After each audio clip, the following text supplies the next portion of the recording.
नमस्कार, स्वागत है आपका। आप देख रहे हैं विशेष, आपके साथ मैं नेहा बाथम। आज विशेष बात आसमान पर तापमान की। पूरा नॉर्थ इंडिया इस वक्त भीषण गर्मी और लू की चपेट में है। मॉनसून लेट हो रहा है। पहले ये उम्मीद थी कि केरल में मॉनसून 26 मई तक आ जाएगा, लेकिन अब मौसम विभाग कह रहा है कि 2 जून के बाद ही केरल के तट पर मॉनसून टकराएगा।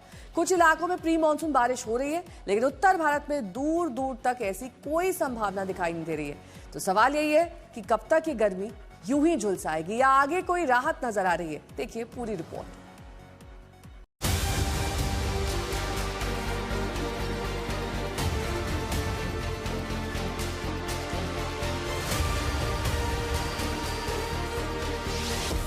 कब मिलेगी इस भीषण गर्मी से राहत? कब होगी प्री मॉनसून की बारिश? कब तक उत्तर भारत के शहरों में पारा 45 के पार रहेगा? कुछ राहत मिलेगी?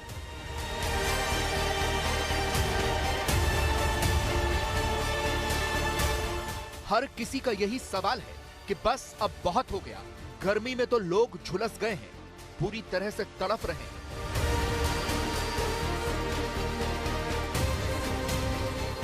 भीषण गर्मी में शहरों की बत्ती गुल है। कई जगहों पर घंटों की बिजली कटौती हो रही है। कई शहरों में भीषण पानी का संकट है। पानी आ ही नहीं रहा। इसीलिए पूछा जा रहा है कि इस भीषण लू और गर्मी से राहत कब मिलेगी?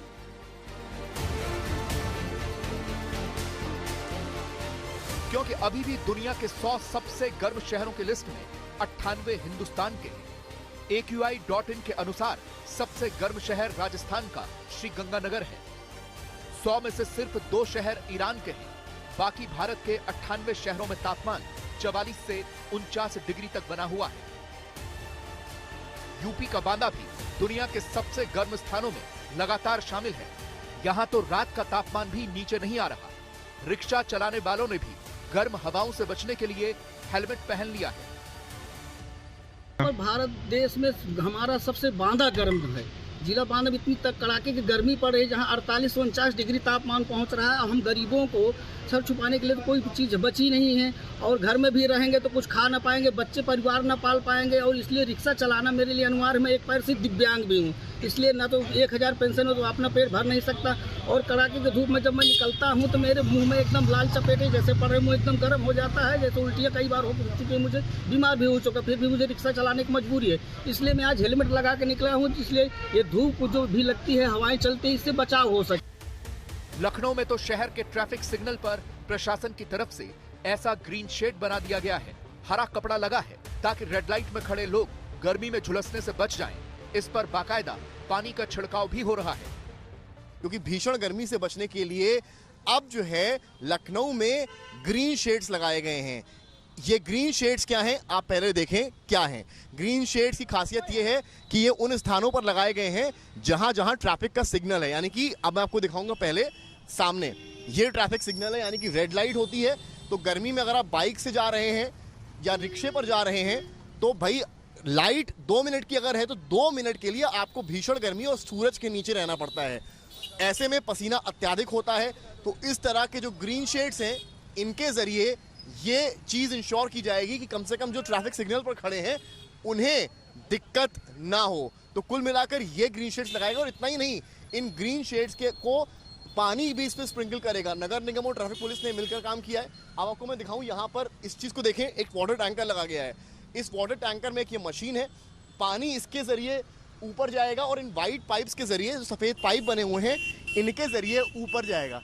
और ऊपर जो है वो जो छोटे छोटे आपको वाइट कलर के पाइप के बीच में दिख रहे हैं, एक नल रूपी स्वरूप छोटे से, उनसे पानी की बौछार यानी कि थोड़ा थोड़ा पानी स्प्रिंकल होगा। इस भीषण गर्मी में लोग कब तक झुलसते रहेंगे? कब उन्हें राहत मिलेगी? हर किसी का यही सवाल है। ऐसे में मौसम विभाग की तरफ से एक खुशखबरी आई है। खबर यह है कि कल से तापमान में कुछ राहत मिल सकती है, क्योंकि मौसम विभाग के अनुसार कल से एक पश्चिमी विक्षोभ आ रहा है जो हिमालयी राज्यों को हिट करेगा और उससे इन राज्यों में बारिश होगी। मौसम विभाग के अनुसार पहाड़ों पर होने वाली इस बारिश से तापमान में 8 से 10 डिग्री की कमी आएगी। इसके साथ ही इन पहाड़ी राज्यों में 80 किलोमीटर प्रति घंटे की रफ्तार से हवाएं चलने की भी आशंका जताई गई है। जहाँ तक गर्मी की बात है तो उत्तर पश्चिम भारत में जो गर्मी की स्थिति लगातार चल रही थी, इसमें हम देखेंगे कि जो हीटवेव कंडीशंस हैं वो हरियाणा, पंजाब, उत्तर प्रदेश, मध्य प्रदेश, राजस्थान, विदर्भा, तेलंगाना, तटीय आंध्र प्रदेश, उड़ीसा, इन सभी क्षेत्रों में देखी जा रही थी।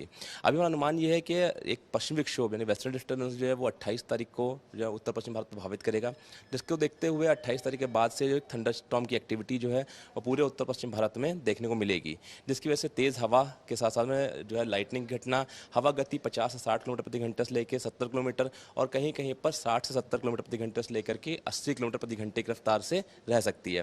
तो जो ये भी हीटवेव कंडीशन चल रही हैं, जो अधिकतम तापमान जो का स्तर जो ज़्यादा चल रहा है, अनुमान यही है कि 28 तारीख यानी कल के बाद से जो इसमें गिरावट देखी जाएगी और उसके बाद 29, 30, 31 तक आप मान के लिए 5 से 7 डिग्री सेंटीग्रेड तक जो दिल्ली में और 6 से 8 डिग्री सेंटीग्रेड पूरे उत्तर पश्चिम भारत में अलग स्थानों पर अधिकतम तापमान में गिरावट देखने को मिल सकती है।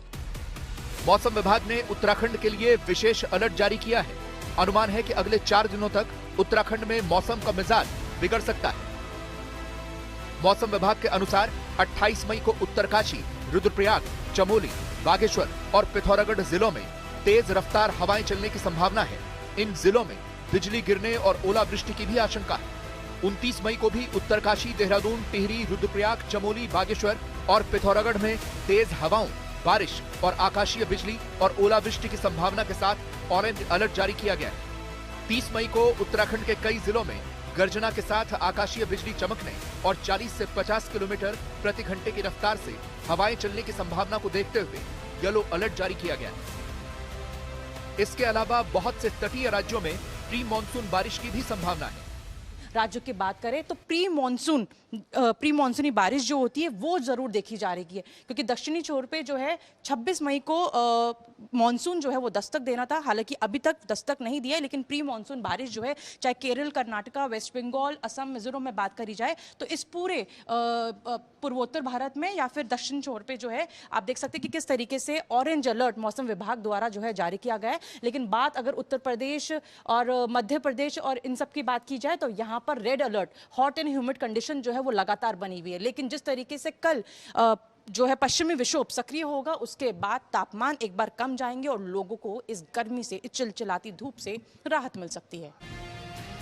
इस प्री मॉनसून बारिश की इस वक्त पूरे उत्तर भारत को सख्त जरूरत है। पहाड़ों पर भी बारिश हो गई तो उससे राहत पूरे नॉर्थ इंडिया को मिलेगी। मौसम विभाग बता ही रहा है कि जिन राज्यों में इस वक्त लू चल रही है वहां 8 से 10 डिग्री तक तापमान कम रहेगा, क्योंकि नॉर्थ इंडिया के शहरों में तो अब तालाब और झीलों तक का पानी इस गर्मी की वजह से सूख चुका है। पंजाब, हरियाणा और चंडीगढ़ में पूरी प्रचंड गर्मी इस समय है। पारा 45 डिग्री के पार है और सुखना लेक पर आप देखिए कि जो पानी का स्तर भी था वो भी अपने लेवल से 5 से 6 फीट कम नजर आपको आएगा। और ये जो मिट्टी के निशान पत्थरों पर हैं तो ये पहले यहाँ पर पानी था, लेकिन जिस तरीके से पिछले 15 से 20 दिनों में पूरा 45 डिग्री के पार तापमान रहा है और पूरा हीट वेव रही है उत्तर भारत में, खासकर पंजाब हरियाणा में, तो उसका असर आप देखिए कि हर चीज़ पर है। लोगों का व्यवसाय हो, लोगों का कामकाज हो और प्राकृतिक तौर पर भी आप देखिए कि जो जल स्रोत हैं या जिस तरीके से हीट वेव है उसका असर पूरे तरीके से है। इस समय पंजाब के बठिंडा में सबसे ज़्यादा तापमान दर्ज किया गया है 45 डिग्री और हरियाणा का सिरसा ऐसा शहर है जो 46 डिग्री पारे के साथ सबसे हीटेड शहर है। और आप देखिए कि ये सुखना लेक पर जो चहल पहल होती थी, हरा भरा रहता था और आवाजाही रहती थी, लोग यहाँ पर आते थे, तो वो भी अब पूरा सन्नाटा पसरा हुआ है। लोग इस समय धूप में सुबह के वक्त भी निकलना पसंद नहीं कर रहे। अगर आज तक ब्यूरो। भीषण गर्मी में बिजली का संकट तो है ही, शहरों और ग्रामीण इलाकों में पानी का भी भीषण संकट है और इस जल संकट से कोई शहर अछूता नहीं है। चाहे वो देश की राजधानी दिल्ली हो या प्रदेशों की, जल संकट लगभग हर जगह है और गर्मी में तो और ज्यादा हो जाता है।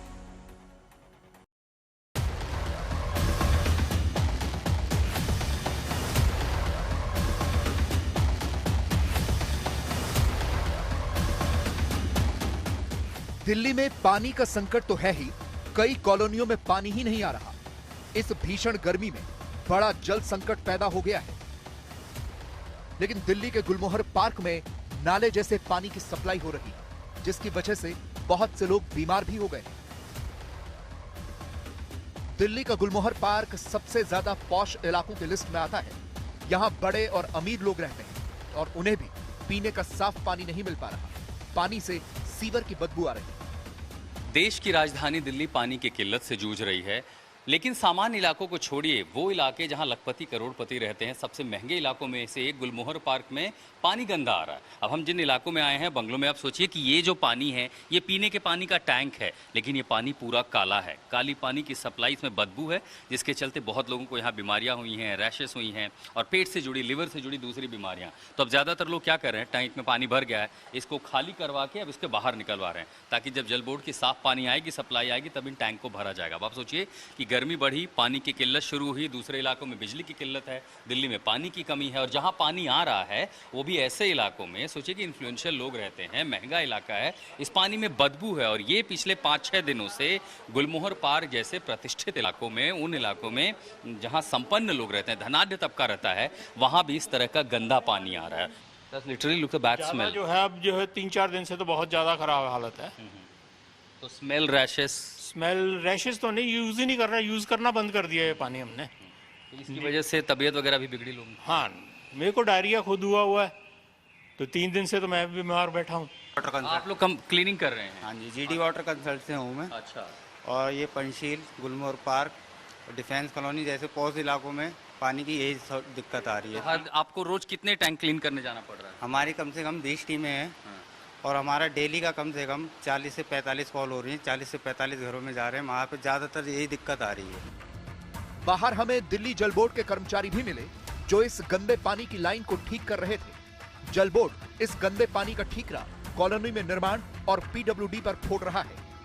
मल्टीपल जो इंडिविजुअल हाउस कनेक्शन है वो लीकेज मिले थे हमें बैक लेन में, सबके किसी ने रिपोर्ट नहीं की, लेकिन हमने ढूंढा, सारे ठीक किए, सारे रिपेयर किए।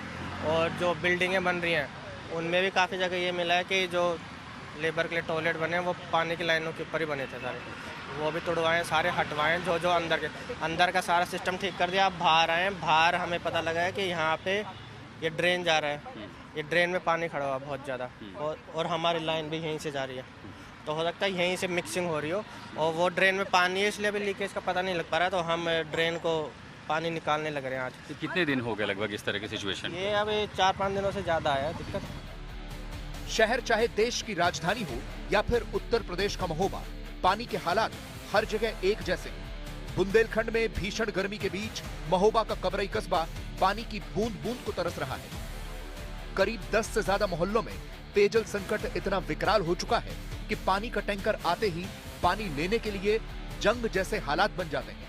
लोग पानी लूटते नजर आते हैं। जैसे ही नगर पालिका का 4,500 लीटर का टैंकर किसी मोहल्ले में दाखिल होता है, लोग उस पर टूट पड़ते हैं।